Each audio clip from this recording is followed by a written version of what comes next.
tema da mensagem de hoje é Igreja Viva. Você pode declarar isso? Diga: nós somos uma igreja viva. Diga: a igreja de Jesus é uma igreja viva. Uma das coisas que talvez sejam o maior desperdício que a gente pode fazer como igreja é não usufruir de uma autoridade e de um governo sobrenatural que Deus nos confiou. A pior coisa que podemos fazer como igreja é acreditar que somos um ajuntamento de pessoas que procuram nesses encontros de domingo algo que possa manter os nossos costumes controlados, faça com que a nossa família, os nossos filhos sejam mais comedidos e que a gente consiga permanecer assim até o dia que Jesus vai voltar. Isso não fala a respeito de ativação, isso fala a respeito de domesticação. O Espírito Santo não quer domesticar a igreja. O Espírito Santo, ele quer empoderar a igreja para que ela viva o que ninguém, a não ser um filho de Deus, poderia viver. E é a partir desse entendimento que nós nos moveremos a partir de hoje. Alguém comigo diga amém. Você não veio aqui para xingar menos, você não veio aqui para que os seus filhos sejam um pouco mais calmos, você não veio aqui para que o seu casamento seja um pouco melhorado. Evangelho não é melhora, evangelho é redenção. É você viver o que não daria para viver sem Jesus, é você viver o que não daria para viver sem a fé, é você acessar lugares que não daria para acessar se não fosse por Deus. Você e a sua casa vivendo sobrenatural todos os dias, em nome de Jesus, para a glória de Deus. Alguém comigo aqui, diga amém. Uma igreja viva é uma igreja revestida de poder. É uma igreja que não pede licença, ela avança, e as portas do inferno não prevalecerão contra ela. Uma igreja viva é uma igreja empoderada. Ela carrega tanta autoridade que ela não precisa se apresentar. Quando ela chega no lugar, o inferno sabe: a igreja de Jesus chegou. A vida de Jesus é o que reveste a igreja de Jesus. E aonde a vida de Jesus habita, não há espaço para qualquer coisa que não seja de Jesus coabitar. Aonde a vida chega, a morte tem que sair. Aonde a vida chega, a tristeza tem que sair. Aonde a vida de Jesus chega, a escassez tem que sair. Alguém comigo aqui? Aonde a vida de Jesus chega, as dúvidas têm que sair, a mentira tem que sair, as cadeias têm que sair. Porque Jesus não vai ocupar o mesmo espaço que o inferno ocupava. Onde Jesus entrou, o inferno tem que sair. Os nossos inimigos já foram colocados debaixo dos nossos pés. Ansiedade, depressão, escassez, mentiras, crises, síndromes, nós declaramos em nome de Jesus, voltando para o lugar de onde vieram. Tudo aquilo que impedia você de romper, de prosperar, de avançar, de crer, nós declaramos quebrado em nome de Jesus. Se alguém crê nisso, diga amém. O papel da igreja é imperativo. O papel da igreja é proativo. Mas quando eu não entendo isso, eu assumo um papel reativo. O inferno faz algo, eu reajo. O inferno trama algo, eu reajo. Falta, eu busco na fonte. Acaba, eu busco na fonte. Eu estou cansado, eu busco renovo. Eu estou abatido, eu busco uma segunda chance. Mas já passamos dessa fase. A igreja de Jesus, ela é proativa, ela estabelece aquilo que ainda não existe, ela crê naquilo que não é acreditável. Irmão, guarda isso aqui: o princípio da fé é ver o invisível, é crer no inacreditável, é acessar o impossível. Isso não é parte de quem somos, isso é quem somos. Vivemos debaixo de um entendimento: Jesus morreu e ao terceiro dia ressuscitou. Não faz sentido a base da fé cristã, estabelecida sobre a ressurreição de Jesus, não crê que Deus pode ressuscitar sonhos antigos, palavras, promessas, projetos. Irmão, aquele que ressuscitou Jesus Cristo dos mortos habita em você. Levante suas mãos, declare com autoridade: o mesmo poder que ressuscitou Jesus Cristo dos mortos, diga, também vai ressuscitar tudo que estava morto em mim. Levante suas mãos, feche seus olhos, diga: cada sonho, cada promessa, cada talento, cada dom, tudo que Deus me confiou, diga que estava enterrado, esquecido e até morto, vai voltar a viver em nome de Jesus. Se alguém crê nisso, diga amém. Você pode celebrar Jesus no seu lugar. Vamos, alguém aqui nessa noite. Aleluia.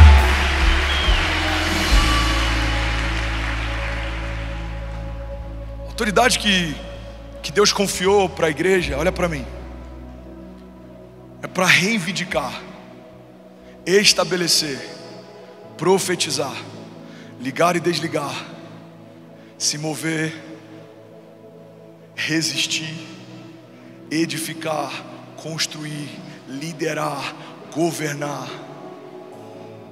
O problema é que muitas vezes a gente conhece o Deus do livramento, mas nem sempre conhece o Deus que vence batalhas. O Deus que te livra quando o inferno vem contra você é o mesmo Deus que vai à frente das batalhas quando você vai contra o inferno.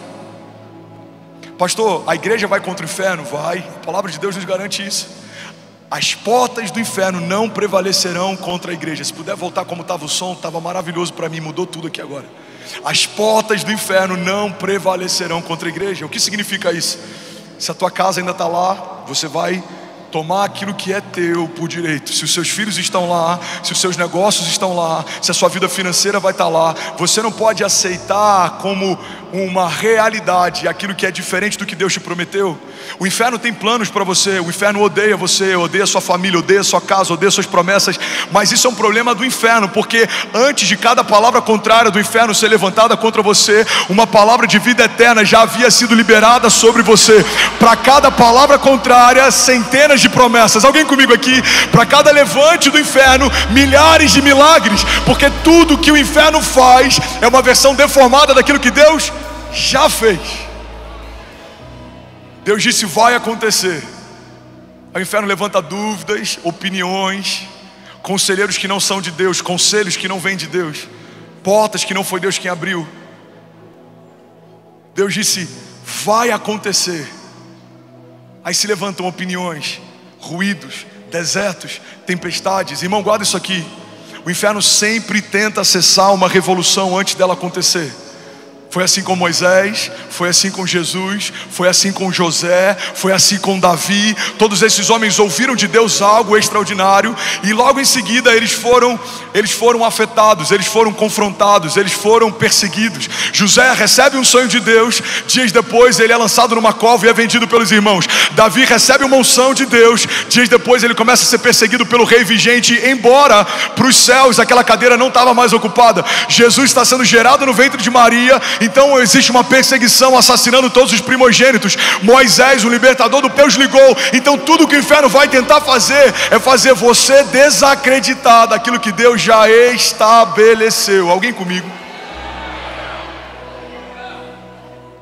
Por isso que a batalha desses dias tem sido muito mais uma batalha na mente até do que uma batalha espiritual. Por muito tempo a igreja falou sobre batalhas espirituais, mas sabe uma das coisas que tem esvaído as nossas forças?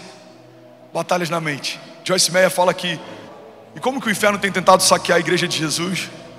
Fazendo com que a gente tenha uma percepção equivocada a respeito de quem somos. Você sabe por quê? Quem não sabe quem é herdeiro vive pedindo como favor aquilo que já é herança. Fala para quem está do seu lado: você não vai pedir como favor aquilo que Deus estabeleceu como herança. Vamos, me ajuda a pregar. Profetize sobre alguém do seu lado: você não vai pedir como favor aquilo que Deus já estabeleceu como herança. Você que está online com a gente em qualquer lugar do mundo, me ajuda a fazer essa mensagem chegar onde ela precisa. Se você é influenciador, se você tem um povo, se Deus te deu acesso, compartilha, coloca o link, divulga. Se você pode, coloca nos grupos de WhatsApp. Somos mais de 12 mil famílias online simultaneamente, exatamente agora.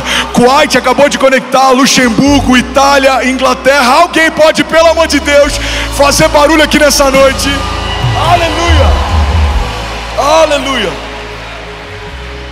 Sabe, uma das maiores mentiras que foi liberada sobre a igreja, e a gente se apossou disso, é que tudo que a igreja é se resume a um hospital. Somos um hospital. Quantas vezes eu já ouvi isso? Não, a igreja é um hospital, a igreja é um hospital. Não, a igreja não é um hospital. A igreja tem uma ala hospitalar. Mas a igreja não é só um lugar que doentes são tratados. A igreja é um lugar onde homens são alistados, ativados, empoderados. A igreja é um centro de governo. A igreja é um lugar de liberação de destinos. Você pode levantar suas mãos e declarar isso comigo? Diga: a igreja de Jesus é um lugar de liberação de destinos. Eu amo essa história de Saul e as jumentas do pai. A Bíblia diz que ele está à procura das jumentas do pai e ele não consegue encontrar. E ele está perseguindo e não encontra, ele está buscando e não encontra. Então ele tem uma ideia, ele fala: eu vou até o profeta, e o profeta vai me revelar onde estão as jumentas do meu pai. Você está comigo? Diga amém. Mas a Bíblia diz que do outro lado, o profeta, ele tem uma impressão no espírito, e ele fala: o próximo homem que bater na porta será o rei sobre Israel. Então, de um lado, existe um jovem em busca do profético para ter a resposta de uma pergunta, mas do outro lado, existe um profeta aguardando alguém que vai receber a unção para liderar um povo. Sabe, eu creio que é exatamente isso que acontece quando muitas pessoas vêm para a igreja. Tem gente que só veio em busca de uma palavra de esperança.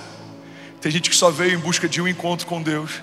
Tem gente que só veio para ter algum vazio preenchido ou receber um novo ânimo. O que você não sabe é que do outro lado do teu encontro existe o Deus da tua história, que te chama pelo nome, que sabe o que você precisa, que te viu completo, por isso sabe onde estão os seus cacos, que preparou algo para você que é infinitamente maior do que tudo que você já pediu ou pensou. Então, quando você entra nesse ambiente da presença, quando você entra nessa atmosfera de milagres, você vem em busca de uma resposta. Mas eu vim aqui te dar uma boa notícia: o Deus de milagres, o Deus de promessas, o Deus de alianças, não vai só responder a tua dúvida, Ele é poderoso para fazer infinitamente mais do que tudo que pedimos ou pensamos, segundo o seu poder que em nós atua. Levante suas mãos, declare com autoridade, diga: eu creio que o Deus de milagres, diga, está liberando uma nova onda de poder, de sinais, de maravilhas, de milagres, de testemunhos a partir de hoje. Vamos, igreja, diga com autoridade: a partir de hoje começa o maior romper da minha história. Aleluia, aleluia. A igreja não é um hospital. A igreja é uma agência do céu. A igreja recebeu de Deus autoridade para ligar e desligar. Igreja, olha para mim. Eu vou falar com muito temor, mas eu quero que você meça e avalie aquilo que estamos vivendo em Deus nos últimos meses. Você está comigo ainda? Diga amém. Me diz se alguma das realidades que a gente está vivendo hoje não foi profetizado um dia. Talvez alguns chegaram depois, outros se lembram de parte, mas eu te desafio a revisitar desde o primeiro culto, há pouco menos de 2 anos atrás, se tudo que hoje foi comunicado nesse púlpito um dia não foi profetizado nele. Profetizamos, cremos, liberamos, ligamos, desligamos, e depois o que acontece? Anunciamos. Você está comigo? Tem testemunhos que você ainda não comunicou, anunciou. Por quê? Porque tem palavras que você ainda não liberou. Tem coisas que você deveria ter ligado e ainda não ligou. Tem coisas que você deveria ter desligado e ainda não desligou. Tem coisas que você deveria ter profetizado e ainda não profetizou. Tem pessoas que algum tempo atrás já questionaram: por que tanto tempo orando, André? Porque nada acontece de glorioso que não seja a partir de uma oração sincera. Porque nada acontece na igreja de Jesus que não seja a partir daquilo que ligamos e desligamos. Irmão, quando eu trabalho, eu colho os frutos do meu trabalho, mas quando eu oro, eu colho os frutos do trabalho de Deus. A igreja de Jesus recebeu as chaves para ligar e desligar, e não há nada que você possa profetizar em mim e as minhas palavras permanecerem em vós. Me pedirão o que quiserem e lhes será concedido. Você pode levantar suas mãos comigo em nome de Jesus e declarar com autoridade, diga: nós ligamos nessa noite. Vamos, declare com autoridade, diga: nós ligamos nessa noite, na terra e nos céus. Diga: os próximos anos, ao contrário do que tem dito sobre uma agenda 2030, diga: serão os anos mais gloriosos da igreja de Jesus. Vamos, alguém comigo aqui, diga: os próximos anos serão anos inacreditáveis.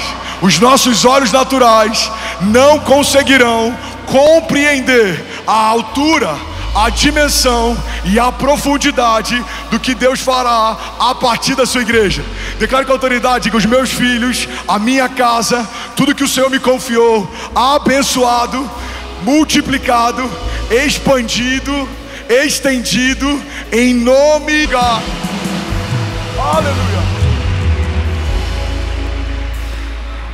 Alguém está recebendo algo de Deus aqui? Diga amém. Primeiro princípio que eu quero estabelecer na palavra de hoje é que Deus nunca enviou a igreja para o mundo sem que antes Ele tivesse enviado o Espírito Santo para a igreja.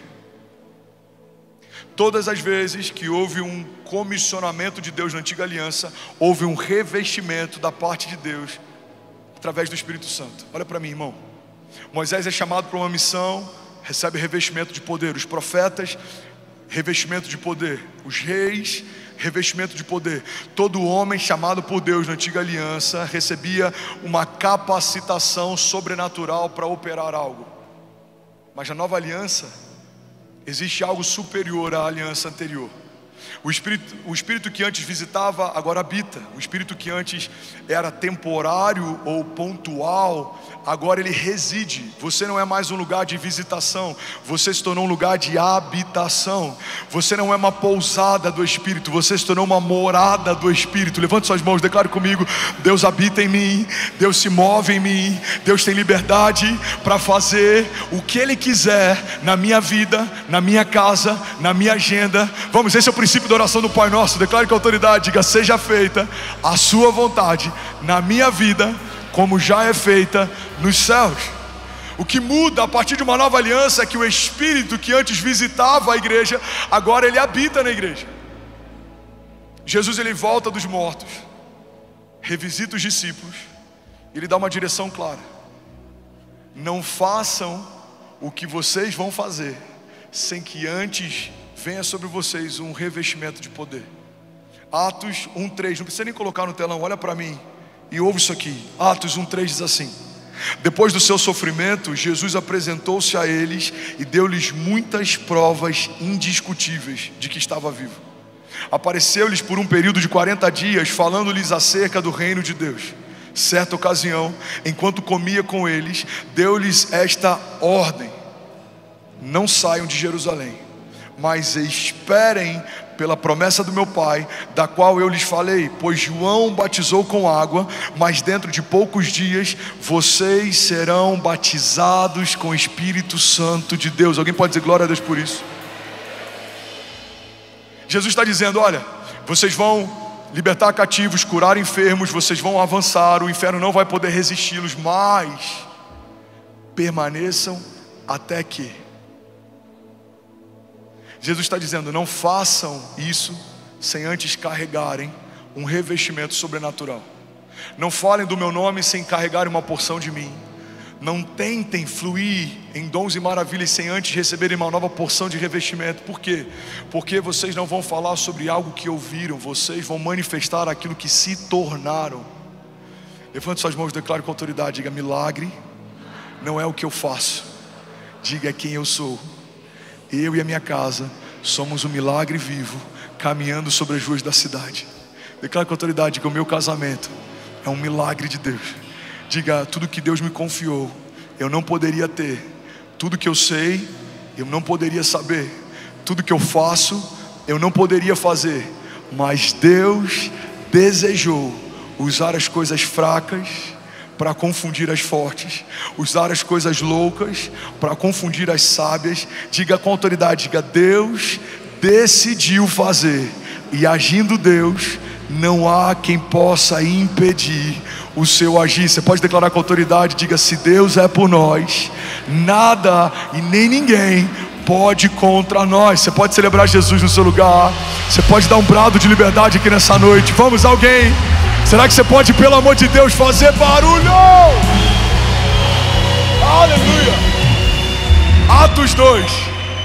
Se cumpre o que Jesus acabou de falar para os discípulos. Atos 2 diz assim: cumprindo-se o dia de Pentecostes, estavam todos concordemente no mesmo lugar.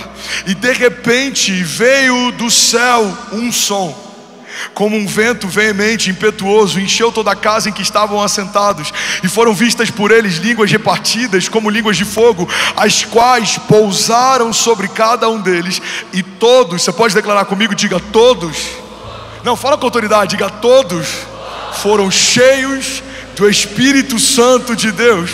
Você pode declarar com autoridade, diga: eu e a minha casa somos cheios do Espírito Santo de Deus. Diga: a minha empresa, os meus negócios, cheios do Espírito Santo de Deus. Diga: a minha mente e os meus pensamentos, cheios do Espírito Santo de Deus. Lagoinha, olha para mim, pega isso aqui em nome de Jesus. Uma igreja viva é uma igreja cheia do Espírito Santo de Deus. Uma igreja viva não é uma igreja que tem muitas posses. Uma igreja viva não é uma igreja que tem acesso ao governo. Uma igreja viva não é uma igreja que tem muito patrimônio. Embora todas essas coisas nos serão acrescentadas. Uma igreja viva não é uma igreja que tem uma visão estratégica extraordinária, ou que tem um campus extraordinário. Não. Uma igreja viva é uma igreja que carrega aquilo que um homem comum não poderia carregar. É uma igreja que vive aquilo que uma pessoa comum não poderia viver. Uma igreja viva, ela não é visitada pontualmente pelo Espírito Santo. Uma igreja viva, ela se move em milagres. Vou falar isso de novo, alguém vai pegar isso aqui em nome de Jesus. Nós nos moveremos de milagre em milagre, de romper em romper, de glória em glória, de conquista em conquista, e as portas do inferno não poderão resistir o avanço da igreja de Jesus. Alguém crê nisso? Diga amém. Tem um texto que eu amo, está em Isaías 32:1. Paulo diz assim: vejam, um rei reinará com retidão, e príncipes governarão com justiça. Pode passar ali não. Cada um servirá como esconderijo contra o vento e como refúgio contra a tempestade, de torrentes de águas em lugares secos, e servirá de sombra de uma grande rocha numa terra sedenta. Os olhos dos que veem não se ofuscarão, e os ouvidos dos que ouvem estarão atentos. Alguém pode dizer glória a Deus por isso? Pega isso aqui em nome de Jesus, irmão. Numa outra versão a Bíblia diz: vejam, um rei reinará com retidão, e príncipes governarão com justiça. Onde estão os príncipes de Deus aqui nessa casa? Cada homem será como um esconderijo contra o vento, e será como um abrigo contra a tempestade, como correntes de água numa terra seca, e como a sombra de uma grande rocha no deserto. Então os olhos dos que veem não estarão mais fechados, e os ouvidos dos que ouvem escutarão. Alguém pode dizer glória a Deus por isso? Alguns teólogos interpretam esse texto como sendo a expressão do governo perfeito do Messias. Mas alguns teólogos também creem que esse texto fala a respeito da expressão da igreja viva de Jesus, comissionado em Mateus 28. E essa é a base da mensagem de hoje. Jesus estabelece no grande comissionamento, Jesus estabelece princípios a partir dos quais a igreja dele vai se mover, e é a partir desses 3 pilares fundamentais que nós avançaremos e viveremos ainda nessa década o avivamento de São Paulo. Recebe isso e concorda comigo em nome de Jesus. Livros que não serão escritos por autores cristãos também retratarão um fenômeno social que vai invadir a cidade de São Paulo. Alguém concorda comigo? Levante suas mãos. Eu vejo e eu declaro em reitoria de faculdades, em bibliotecas municipais, sociólogos escrevendo a respeito de um fenômeno social, pessoas vindo de outros lugares, pessoas se movendo. Eu creio num êxodo social a partir de uma movimentação espiritual. Os céus se moverão de tal forma que pessoas mudarão de geografia, de lugar, de empresa, de emprego. Pessoas se moverão a partir de uma palavra. Eu profetizo em nome de Jesus, o Espírito Santo de Deus soprando nos 4 cantos da terra e convocando missionários, profetas, evangelistas, pastores, mestres, apóstolos. Alguns ouvirão em sonhos, outros ouvirão no Espírito uma coordenada, latitude e altitude. Comprarão uma passagem sem saber o que esse endereço significa, e quando chegarem aqui serão tomados por um espírito de profecia. Eu declaro em nome de Jesus, povos de outras línguas, lugares distantes, pessoas de outros estados no Brasil, outras nações da terra, ouvirão que o Senhor irá fazer nesse lugar a partir de uma igreja viva. Não será sobre o nome de um homem, não será sobre a placa de uma igreja, não será sobre recursos ou patrimônio. O que se ouvirá é que o Senhor está fazendo de novo, como fez em Azusa, como fez em Pensacola, como fez em Belo Horizonte, como fez na Argentina, como fez na Colômbia, como fez em Atos 2. O Senhor está abrindo sobre nós uma janela janela de visitação sobrenatural e os lugares não comportarão. Cresceremos para a esquerda, para a direita, à frente, atrás, e quanto mais espaço, mais unção, mais mover, mais famílias, mais recursos, mais testemunhos, mais milagres. Alguém comigo aqui, pelo amor de Deus. Chega, tarabababababachou. Cheira, babababababachou. Aleluia. Diga o avivamento de São Paulo. Não, fala como quem crê. Diga o avivamento de São Paulo. Não, fala mais uma vez. A altura daquilo que Deus está fazendo. Diga o avivamento de São Paulo. Diga, não vai acontecer. Já aconteceu. Você pode dar um brado de liberdade no teu lugar. Vamos, alguém pode ligar isso comigo aqui nessa noite? Será que alguém pode, pelo amor de Deus, fazer barulho? Aleluia. Jesus. Alguém feliz ainda com Jesus? Alguém pode dizer, ainda bem que eu vi Jesus?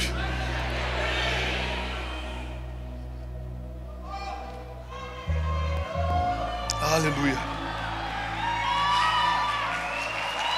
Aleluia. Bendito é o teu nome, Jesus. Aleluia. Aleluia. Aleluia. Queria fazer um pedido, intercessão. Vamos estabelecer uma cultura a partir de hoje. Faz uma escala, revisita os últimos 6 meses, tudo que foi profetizado, anotem com data. A gente vai começar dos últimos 6 meses e essa é uma cultura a partir de hoje. Tudo que for profetizado nesse lugar, nós anotaremos e contaremos os dias. E quando se cumprir o que Deus falou com a igreja, a gente vai lembrar no dia tal. Alguém comigo aqui? O Senhor disse: fará, abrirá, nos dará, concederá, e nós estamos nos alegrando porque Deus fez, Ele abriu, Ele confiou, Ele estabeleceu. Alguém comigo aqui? Precisamos, irmão, de testemunhos que caminham à altura da nossa teologia. Vou falar isso mais uma vez, alguém vai pegar isso aqui. Precisamos de testemunhos que caminhem à altura da nossa teologia. Profetizamos sobre milagres, mas aceitamos a ideia deles serem pontuais. Cremos em milagres, mas a gente faz de tudo para não depender de um. Se alguém me perguntar, André, qual que era a reserva técnica que você tinha para alugar esse espaço? Fala comigo, uma palavra. Uma palavra é tudo que você precisa para viver o sobrenatural de forma natural. Uma palavra, vamos, alguém me ajuda aqui. Eu sinto que existe um rio nesse lugar. Vamos agitar essas águas, levante suas mãos, diga uma palavra.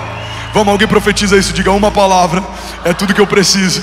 Uma palavra estabeleceu tudo que existe quando nada existia. Diga, o meu Deus disse, haja luz, houve luz, Ele viu que era bom.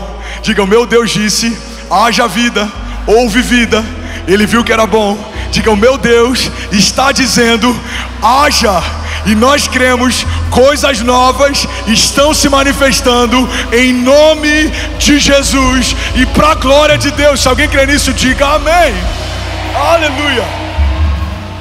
Bom, você acabou de assistir uma mensagem aqui do nosso canal. Eu tenho certeza que ela te edificou e que ela vai gerar algo novo em você. E a gente separou mais 2 vídeos. Eu quero deixar essas indicações aqui para você continuar queimando com Jesus. E eu quero muito te fazer um pedido também. Se essa mensagem te edificou, comenta aqui embaixo, segue o canal, me ajuda a compartilhar para que mais pessoas sejam tocadas também. Deus te abençoe.